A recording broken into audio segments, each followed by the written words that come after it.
Hello students, कैसे हैं आप सब। आई होप आप सभी अच्छे होंगे, सबकी पढ़ाई भी अच्छे से चल रही होगी। स्वागत करता हूं आप सभी का मेरे YouTube channel D physics zone पे। तो आज के इस वीडियो में हम लोग एक क्विक रिवीजन देने वाले हैं हमारे 12th का एक चैप्टर जिसका नाम है मैग्नेटिक इफेक्ट ऑफ करंट।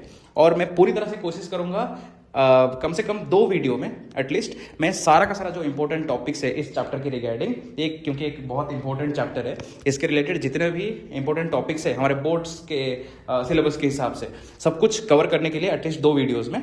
और अगर आपको इसके related details handwritten notes चाहिए तो मैं डिस्क्रिप्शन में अपना व्हाट्सअप नंबर प्रोवाइड कर दूंगा, उधर से आप मेरे को मैसेज करके मेरे से मंगवा सकते हैं।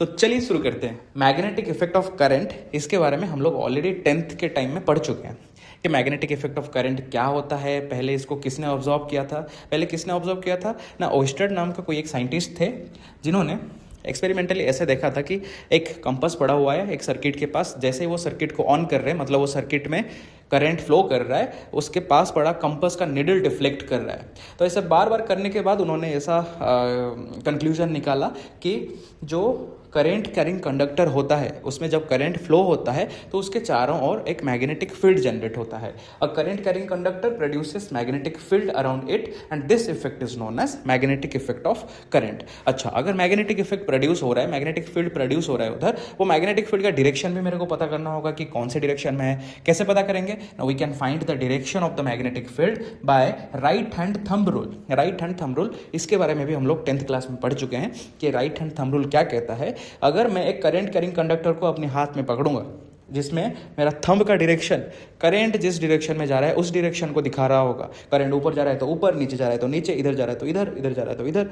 करंट जिस डायरेक्शन में, मेरा थंब का डायरेक्शन अगर उसी डायरेक्शन में रहेगा, then the curl of the 4 fingers, curl of the rest 4 fingers means the closing direction of the rest 4 fingers will give us the direction of the magnetic field. This is called as right hand thumb rule. तो अभी हम लोग magnetic field से related 2 important points देखते हैं। पहला वाला है moving charges produces magnetic field and electric field both while rest charges produce only electric field. Moving charge मतलब एक चार्ज अगर मूव कर रहा है तो उसके सराउंडिंग में बोथ इलेक्ट्रिक फील्ड और मैग्नेटिक फील्ड दोनों प्रोड्यूस हो रहा होगा। लेकिन अगर एक चार्ज रेस्ट पे है, कहीं मूव नहीं कर रहा है, तो उसका सिर्फ क्या होगा? इलेक्ट्रिक फील्ड होगा, मैग्नेटिक फील्ड उसका नहीं होगा। मैग्नेटिक फील्ड तभी आता है जब एक चार्ज मूव करता है। फिर a current carrying conductor does not produce an external electric field as it remains electrically neutral but however magnetic field is there. हम लोग तो अभी पढ़े ऊपर वाले पॉइंट में कि moving charges produces magnetic field and electric field both, but अभी बोला जा रहा है कि current carrying conductor does not produce external electric field. क्यों?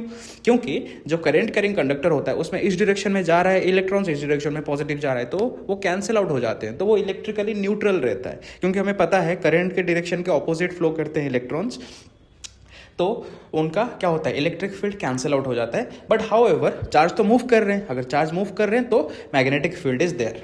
तो इसके बाद हमारे पास एक इंपॉर्टेंट टॉपिक आता है जो कि है बायोट-सावर्ट लॉ। इसका डेरिवेशन या फिर इससे रिलेटेड न्यूमेरिकल अक्सर एग्जाम में पूछा जाता है। तो ये बेसिकली क्या करता है ना, एक स्ट्रेट करंट कैरिंग कंडक्टर का कोई एक पॉइंट के ऊपर कितना मैग्नेटिक फील्ड है उसको कैलकुलेट करने में हेल्प करता है। मतलब मेरे पास एक स्ट्रेट करंट कैरिंग कंडक्टर है, एक वायर है, उसका सराउंडिंग में कितना मैग्नेटिक फील्ड प्रोड्यूस हो रहा है। सपोज मैं इधर एक पॉइंट लिया, इधर है वो कंडक्टर, इधर से इधर तक कितना मैग्नेटिक फील्ड प्रोड्यूस हो रहा है, वो पॉइंट के ऊपर मैग्नेटिक फील्ड कितना पड़ रहा है, उसको कैलकुलेट करने में हमें हेल्प करता है। उसके लिए हमें क्या करना होगा ना, first consider a wire carrying current I. एक वायर में कंसिडर किया जिसमें करंट जा रहा है, आई करंट फ्लो कर रहा है। Consider a current element DL. Current element अभी क्या है ना, मैं वो वायर को छोटे छोटे हिस्से में डिवाइड कर दिया और हर एक छोटा छोटा हिस्सा एक एक करंट एलिमेंट कहलाएगा। और वो करंट एलिमेंट में एक छोटा सा कंसिडर किया इधर, और इसका भी डायरेक्शन किधर होगा? करंट जिस डायरेक्शन में जा रहा है उसी डायरेक्शन में होगा ये छोटे से करंट एलिमेंट का डायरेक्शन। ओके, और मैं एक एक्सटर्नल पॉइंट पे ले लिया, एक पॉइंट पी, जिधर मेरे को कैलकुलेट करना है मैग्नेटिक फील्ड कितना होगा। और वो पॉइंट कितना दूरी पे है ना, आर डिस्टेंस की दूरी पे, और उधर तक का डिस्टेंस वेक्टर कितना है? आर वेक्टर, जो कि ये करंट एलिमेंट के साथ एंगल बना रहा है थीटा। करंट एलिमेंट के साथ एंगल बना रहा है थीटा। सिंपल है, सिंपल है। ओके, तो according to Biot Savart law, magnetic field produced at P due to DL is directly proportional to current. कितना करंट फ्लो हो रहा है उसको डायरेक्टली प्रोपोर्शनल रहेगा मैग्नेटिक फील्ड। करंट अगर ज़्यादा है तो मैग्नेटिक फील्ड भी ज़्यादा प्रोड्यूस हो रहा होगा। Directly proportional to current element, अगर मैं करंट एलिमेंट बहुत बड़ा वाला लिया हूँ तो मैग्नेटिक फील्ड भी बहुत ज़्यादा होगा। करंट एलिमेंट बहुत छोटा लिया हूँ तो मैग्नेटिक फील्ड भी कम होगा। Directly proportional to sine of that angle, means इनके बीच में जो एंगल होगा वो एंगल का साइन फंक्शन को डायरेक्टली प्रोपोर्शनल रहेगा। किसके बीच में ना, वो करेंट एलिमेंट और वो पॉइंट पीक तक जोड़ने वाला जो क्या है डिस्टेंस वेक्टर, करेंट एलिमेंट और वो डिस्टेंस वेक्टर के बीच में जो एंगल है उसका साइन फंक्शन के ऊपर डिपेंड करेगा। फिर inversely proportional to the square of the distance, ये तो भाई हमें पता है कि जितना दूर दूर जाएंगे मैग्नेटिक फील्ड का असर उतना कम होता जाएगा, तो इनवर्सली प्रोपोर्शनल, मेरा डिस्टेंस बढ़ने से मैग्नेटिक फील्ड कम हो जाएगा। तो ये चार के चार इक्वेशन को अगर हम लोग कंबाइन कर दे तो मेरे को मिलेगा कुछ ऐसा एक इक्वेशन जो कि होगा dB proportional to I D L sine theta divided by R square. और अगर ये प्रोपोर्शनलिटी सिंबल हटाना है तो एक कांस्टेंट ऐड करना पड़ेगा। कांस्टेंट इधर ऐड कर दिया मैंने के, और एक के का वैल्यू क्या है ना, के का वैल्यू है म्यू नॉट बाय 4 पाई, जिसका न्यूमेरिकल वैल्यू आता है कितना 10⁻⁷। हम लोग कूलम्स लॉ में पढ़े थे, के का वैल्यू था 1/4 पाई एप्सिलॉन नॉट, जिसका वैल्यू था 9 × 10⁹, पर इधर के का वैल्यू कुछ अलग है और ये है म्यू नॉट बाय 4 पाई, जिसका वैल्यू है 10⁻⁷। और यूनिट क्या है, यूनिट है tesla metre ampere inverse. Okay, और इधर म्यू नॉट क्या है, उधर ई नॉट या फिर एप्सिलॉन नॉट जो भी था वो क्या था, परमिटिविटी ऑफ फ्री स्पेस था। इधर म्यू नॉट है permeability of free space. Simple है, सिंपल है, हो जाएगा सिंपल। तो प्रीवियसली हमारे पास बायोट-सावर्ट्स लॉ का ये वाला फॉर्मूला निकल के आया था। इसको और थोड़ा सा आगे बढ़ाते हैं, कुछ स्पेशल केसेस तक लेके चलते हैं। जैसे कि मैं अगर मल्टीप्लाई और डिवाइड कर दूंगा, मल्टीप्लाई एंड डिवाइड आर, इसके साथ ये पूरा इक्वेशन के साथ मैं क्या करूंगा, मल्टीप्लाई करूंगा आर और डिवाइड भी करूंगा आर। तो D B equals to mu naught by 4 pi I D L into R sine theta divided by R cube हो जाएगा। ठीक है, अच्छा हम लोग थीटा किसके किसके बीच में एंगल देखे थे, डीएल और आर के बीच का एंगल ना थीटा। और हम लोग अगर थोड़ा सा याद करेंगे वेक्टर वाला फॉर्मूला, तो साइन थीटा आ रहा है मतलब डीएल और आर का क्या होगा, क्रॉस प्रोडक्ट हो जाएगा। सो डीपी वेक्टर अगर मैं अभी निकाला वेक्टर फॉर्म में हम लोगों का मैग्नेटिक फील्ड, तो वो कितना निकलेगा, वो निकलेगा mu naught by 4 pi I into D L vector cross R vector, sine theta हट जाएगा, नीचे रहेगा आर क्यूब। ये रहा मेरा वेक्टर फॉर्म में बायोट-सावर्ट्स लॉ का फॉर्मूला जो कि मैग्नेटिक फील्ड का निकला। और इधर साइन थीटा आ रहा है मतलब ये वाले फॉर्मूला में, सॉरी इधर नहीं, ये वाले फॉर्मूला में साइन थीटा आ रहा है मतलब मैं थीटा का अलग अलग वैल्यू पुट करके स्पेशल केसेस निकाल सकता हूं। जैसे कि थीटा होगा अगर 0 तो साइन 0 कितना होगा, साइन 0 होगा 0, तो ये वाला पूरा वैल्यू हो जाएगा 0। मतलब दोनों अगर पैरेलल टू ईच अदर रहेंगे, मतलब कौन कौन, DL और R, ये रहा DL और ये रहा R, दोनों अगर पैरेलल टू ईच अदर रहेंगे तो उनके पीछे मैग्नेटिक फील्ड हो जाएगा 0। थीटा अगर होगा 90 डिग्री तो साइन 90 होता है, मैक्सिमम वैल्यू जो साइन का है कितना 1। तो थीटा जब 90 डिग्री होगा मतलब करंट कैरिंग कंडक्टर सपोज ये है जिसमें करंट जा रहा है ऐसा ऊपर तक, और मैं लिया हूं इधर DL, इसको पूरा परपेंडिकुलर करके अगर कोई एक डिस्टेंस वेक्टर है उस टाइम मैग्नेटिक फील्ड होगा सबसे ज्यादा। तो 90 डिग्री पे मैग्नेटिक फील्ड होगा मैक्सिमम और 0 पे मैग्नेटिक फील्ड होगा मिनिमम। तो स्ट्रेट करंट कैरिंग कंडक्टर के लिए तो हम लोग मैग्नेटिक फील्ड निकाल दिए। अभी निकालेंगे एक सर्कुलर लूप के लिए। तो उसके लिए हम लोग पहले take a circular loop of radius r, एक सर्कुलर लूप हम लोग कंसीडर कर दिए जिसका रेडियस है r, और एक करंट एलिमेंट भी इधर छोटा सा ले लिए dl जो कि करंट के डायरेक्शन में है। और according to Biot Savart's law the magnetic field will be, अभी हम लोग पढ़े कितना है, mu naught by 4 pi I D L sine theta by R square. This was the main formula, वो वेक्टर वाला फॉर्मूला नहीं, ये वाला फॉर्मूला हमें चाहिए।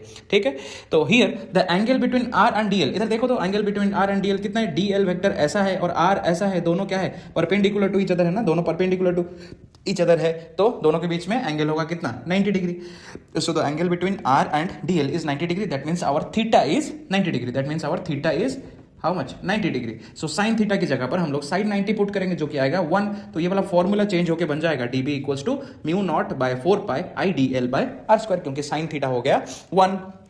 अभी हम बोथ साइड को हम लोग इंटीग्रेट कर देते हैं। तो डीबी का इंटीग्रेशन से मेरे को मिलेगा b, डीबी का इंटीग्रेशन से मिल गया b। अभी ये वाले टर्म का इंटीग्रेशन करेंगे तो म्यू नॉट 4 पाई आई और आर स्क्वायर, ये सारे के सारे टर्म्स क्या है कांस्टेंट्स है, ये बाहर आ जाएंगे। तो इंटीग्रेशन होगा सिर्फ किसका, सिर्फ डीएल का इंटीग्रेशन होगा सिर्फ डीएल का, और डीएल का इंटीग्रेशन होकर निकलेगा सिर्फ एल मतलब length of the circular loop, L मतलब length of the circular loop, और length of the circular loop कितना होगा 2 pi R. Length of the circular loop मतलब उसका सरकमफेरेंस, और उसका सरकमफेरेंस का फॉर्मूला क्या होता है 2 पाई आर। ठीक है। तो 2 पाई आर वैल्यू इधर पुट कर दिया एल की जगह पर, ये वाला चीज़ ध्यान में रखना, एल की जगह पर मैंने पुट किया है 2 पाई आर, ठीक है। तो अगर मैं ये वाला फॉर्मूला में 2 पाई आर पुट कर दिया तो देखो 2 पाई से 4 पाई कट गया, बचा सिर्फ 2, और इधर आर से आर स्क्वायर मर गया, बचा सिर्फ आर। तो फॉर्मूला फाइनली बचता है मेरे पास b equals to mu naught I divided by 2r, पर ये निकला एक सिंगल टर्न के लिए, एक सिंगल लूप के लिए निकला, single turn off loop, single turn मतलब एक ही वायर से मैं एक लूप बनाया हूं उसके लिए निकला। पर अगर मेरे पास n नंबर ऑफ लूप्स है, बहुत सारे लूप्स, तो बस कुछ नहीं करना, n बस मल्टीप्लाई कर देना, ये फॉर्मूला के साथ n मल्टीप्लाई कर देना, तो फॉर्मूला निकल के आ जाएगा b equals to mu naught N I by 2r। तो अभी आता है topic magnetic field at the axis of a circular loop. अभी सेंटर पे कैलकुलेट कर लिया कितना आया था, अभी एक्सिस पे कैलकुलेट करेंगे, उसके लिए भी कंसिडरेशन कुछ सेम ही लेना होगा। मैं कंसिडरेशन बस बोल देता हूँ, बोर्ड में इतना जगह नहीं था लिखने के लिए। तो हम लोग एक सर्कुलर लूप कंसिडर करते हैं जिसका सेंटर होता है O और रेडियस होता है R, जिसमें भी करंट फ्लो कर रहा है I, और उसमें भी हम लोग एक करंट एलिमेंट ऊपर और नीचे दोनों तरफ लेते हैं DL और DL। फिर सेंटर O से A डिस्टेंस की दूरी पे एक पॉइंट है P, जिधर तक अगर मैं वेक्टर ड्रॉ करूं तो पोजीशन वेक्टर, अगर डिस्टेंस वेक्टर उनका ड्रॉ करूं तो DL से इधर तक ये वाला डिस्टेंस और ये वाला DL से ये इधर तक का डिस्टेंस। अभी हमें पता है कि DB का जो फॉर्मूला आया था बायोट-सावर्ट्स लॉ से, वो क्या आया था, उसका वेक्टर वाला फॉर्मूला देखेंगे तो mu naught by 4 pi I DL cross R vector आया था ना, डिवाइडेड बाय आर क्यों आया था, DL और आर वेक्टर का क्रॉस प्रोडक्ट से मेरे को मिल रहा था DB। इसका मतलब DL का वेक्टर, DL का डायरेक्शन जिधर है और आर का डायरेक्शन जिधर है, उन दोनों के डायरेक्शन को परपेंडिकुलर करके मैग्नेटिक फील्ड पड़ रहा होगा किधर, ये पॉइंट P पे। मतलब पॉइंट P पे जो मैग्नेटिक फील्ड पड़ेगा, DB जो भी मैग्नेटिक फील्ड पड़ेगा उसका डायरेक्शन आर नहीं, मतलब डिस्टेंस, इधर डिस्टेंस जो भी है, इधर डिस्टेंस है R square plus A square का रूट ओवर, क्योंकि हम लोग पाइथागोरस थ्योरम पुट करके निकाले हैं। ये एक राइट एंगल ट्रायंगल है जिसमें P है R और B है A, तो H क्या होगा, P square plus B square का रूट ओवर, जो कि है R square plus A square का रूट ओवर, और इधर भी सेम चीज हुआ है। तो इधर डिस्टेंस है मेरा ये, और इधर DL है मेरा इधर, तो DL और ये डिस्टेंस के डायरेक्शन को परपेंडिकुलर करके रहेगा मेरा DB का डायरेक्शन, इसलिए DB का डायरेक्शन इस तरफ है। क्यों, क्योंकि आप देखिए इधर मैग्नेटिक फील्ड का डायरेक्शन सपोज मैं DL करंट का डायरेक्शन में मान रहा हूं, इधर है करंट का डायरेक्शन इस तरफ है, करंट का डायरेक्शन है इस तरफ, करंट का डायरेक्शन अगर इस तरफ है तो ये उसको परपेंडिकुलर करके जा रहा है इस तरफ, तो उसको परपेंडिकुलर करके रहेगा कौन, DB रहेगा। मतलब करंट अगर Z एक्सिस में है और ये X एक्सिस में है तो ये Y एक्सिस में रहेगा। इसके केस में भी वैसा ही होगा, ये परपेंडिकुलर टू ईच अदर, मतलब ये वाला डायरेक्शन परपेंडिकुलर ऐसा, ये वाला B भी परपेंडिकुलर टू दिस DL होगा, ठीक है, perpendicular to this DL and perpendicular to this distance also, ठीक है। अगर ये DL इसके साथ एंगल बना रहा है, पॉइंट P के साथ एंगल बना रहा है अल्फा, तो ये DL भी एंगल बना रहा है अल्फा, ये वाला एंगल भी अल्फा होगा। कैसे अल्फा होगा, देखो अगर ये, यार डायग्राम थोड़ा क्लमजी हो गया, क्या करें, हमारे पास तो स्मार्ट बोर्ड नहीं है। तो ये वाला एंगल पूरा है 90 डिग्री, ये वाला एंगल पूरा कितना है 90 डिग्री। अगर ये हुआ अल्फा तो ये हो जाएगा 90 माइनस अल्फा, 90 माइनस अल्फा। और ऊपर से मेरे को पता है ये वाला एंगल भी 90 है, कि मतलब ये जो DL का जो पोजीशन वेक्टर है ये DB के साथ 90 डिग्री एंगल बनाता है, मतलब ये भी 90 है, तो ये 90 माइनस अल्फा है, तो ये है अल्फा, सिंपल है, ये है अल्फा। इसके केस में भी वैसा ही होगा, ये होगा 90 माइनस अल्फा, ये वाला एंगल होगा 90 माइनस अल्फा, फिर ये वाला होगा अल्फा। अच्छा, तो अभी अगर उसका कॉम्पोनेंट्स ड्रॉ कर दें तो जिस तरफ अल्फा है उस तरफ आ जाएगा कॉस वाला कॉम्पोनेंट, उस तरफ आ जाएगा कॉस वाला कॉम्पोनेंट, जिस तरफ अल्फा नहीं है उस तरफ आ जाएगा साइन वाला कॉम्पोनेंट। अच्छा, कॉस वाला कॉम्पोनेंट तो एक दूसरे के ऑपोजिट है, वो कैंसिल आउट हो जाएंगे, साइन वाला कॉम्पोनेंट सिर्फ रहेगा। अगर मैं थोड़ा सा फास्ट जा रहा हूं तो मैनेज कर लेना, थोड़ा हो सके तो 0.5x स्पीड पे देख लेना या फिर 0.7x पे, क्योंकि कॉस वाला कंपोनेंट इसका कैंसिल आउट हो जाएगा। क्यों कैंसिल आउट हो जाएगा, क्योंकि कॉस वाला कंपोनेंट एक दूसरे का ऑपोजिट है, वो कैंसिल आउट हो जाएंगे, तो सिर्फ बचेगा कौन, DB साइन अल्फा बचेगा।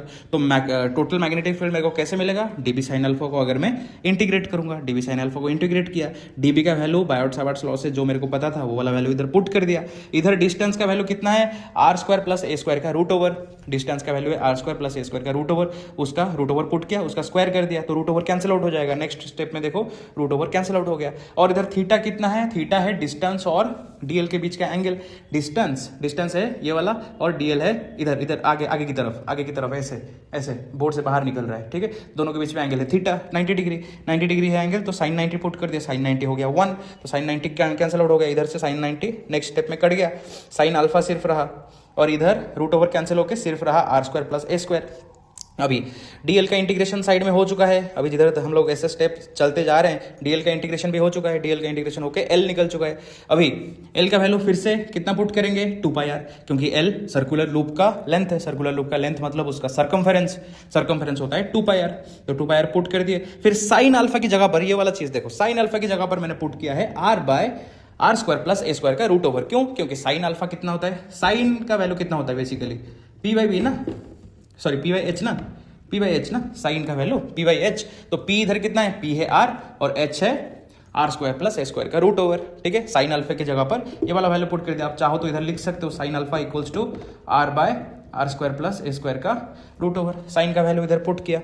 ठीक है, तो साइन का वैल्यू पुट करने के बाद अभी सब मरमुरा जाएंगे। देखो 2π से 4π मर गया, 2 बचा, और इधर ये एक रूट ओवर है, रूट ओवर मतलब पावर में 1/2 है और इधर पावर में 1 है, तो पावर मिलके हो गया 3/2 और बचा ये r और r मल्टीप्लाई होकर r² बन गए। आई एक था तो वो रह गया, बाकी फॉर्मूला मेरा फाइनल फॉर्मूला निकल के आ गया ये वाला एक सिंगल टर्म के लिए। फिर से अगर n नंबर ऑफ टर्न्स होंगे, मतलब बहुत सारे टर्न्स होंगे, अभी एक सिंगल टर्म के लिए निकाले एक्सिस पे इतना आएगा, तो n नंबर ऑफ टर्न्स अगर होंगे तो बस सिर्फ एक n मल्टीप्लाई कर देना है। ठीक है, तो आई होप ये वाला टॉपिक भी क्लियर हो गया होगा। चलते हैं नेक्स्ट टॉपिक पे।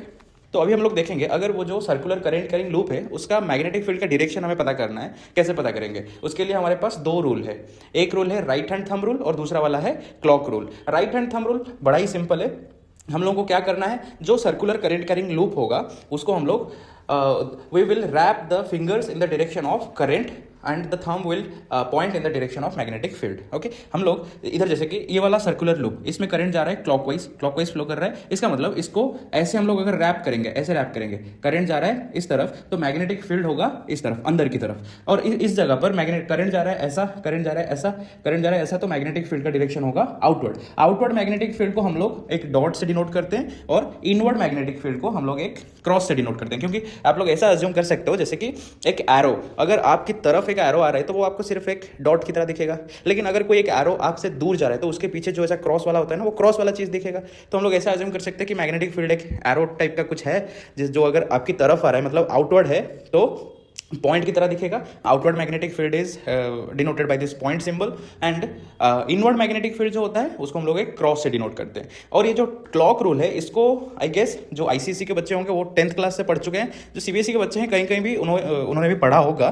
क्लॉक रूल इसमें क्या है, ये बड़ा ही सिंपल है। जैसे कि हम लोग एस लिखते हैं, एस में हम लोग इधर एक एरो दे देंगे, तो देखो ये क्या, ये क्लॉकवाइज डायरेक्शन को दिखा रहा है, ये क्लॉकवाइज डायरेक्शन को दिखा रहा है। ऐसे करंट अगर क्लॉकवाइज फ्लो कर रहा है तो इधर वो इनवर्ड मैग्नेटिक फील्ड प्रोड्यूस कर रहा है। क्यों? क्योंकि साउथ पोल पे हम लोगों को पता है जो एक मैग्नेट होता है उधर हमेशा नॉर्थ पोल से मैग्नेटिक फील्ड बाहर निकलती है और साउथ पोल में जाके एंटर करती है। नॉर्थ पोल से बाहर निकलती है, साउथ पोल में अंदर की तरफ जाती है। और वैसे ही अगर एंटी क्लॉकवाइज फ्लो कर रहे हैं, हम लोग एन लिखते हैं, थोड़ा ऐसे स्टाइल से एन लिख देंगे, ऐसा एन लिख देंगे, तो एन का ये वाला जो डायरेक्शन हमको क्या एंटी क्लॉकवाइज डायरेक्शन दिखा रहा है। एंटी क्लॉकवाइज डायरेक्शन मतलब अगर करंट लूप में एंटी क्लॉकवाइज फ्लो कर रहा है तो इधर मैग्नेटिक फील्ड आउटवर्ड होगा। एन क्या होता है, आउटवर्ड, क्योंकि नॉर्थ से बाहर की तरफ मैग्नेटिक फील्ड निकलता है।